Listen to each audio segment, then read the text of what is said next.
Again, I had the good fortune last week to see you in Las Vegas, and you have never sounded better. And you were talking about how this point in your career, how this type of music from Diving Board, Home Again, is something that you want to do. Yeah. How important is this for you and where you are in your life, this type of music?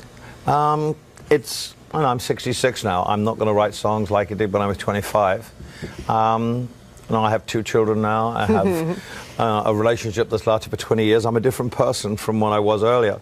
And I think unless you have to change musically and you have to try and move on, you can't just recreate the same thing time and time again. Otherwise it would be boring. And with this album, I've tended to be a bit reflective. Yeah. And there's more piano on the album than I've ever played before. So, you know, for me, it's a moving on thing. If I can make albums that I feel as if I'm progressing musically and vocally, then I will still make records. You know, I'm not the guy I was when I was 25, and I don't want to be. I'm very happy being the person I am now. I know. We see you with your family, and you're so relaxed, and it's being reflected in your music.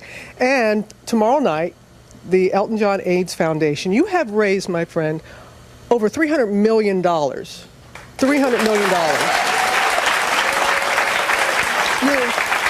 You're receiving 2 awards in the coming weeks, one from Harvard and one from the Rockefeller Foundation. But just talk about the gala tomorrow and what that means to you. Well, it's our annual fundraiser in New York City, which happens at this time of the year. It's called Enduring Vision.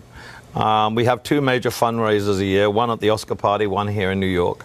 And it gives us a chance to put some more money in the bank and have a great evening. Heart are playing for us tomorrow night, bless them. Bless their hearts. Pun intended. And it's a very important, for us it's just trying to get into people's consciousness that the disease hasn't gone away. We have a light at the end of the tunnel, but we still need to do a lot more work. And there are a lot more areas in the world that are becoming time bombs and which will unfortunately make themselves clear when they happen in the next couple of years, then we really have to do a lot more work. Well, you and your music, you're a light at that end of that tunnel.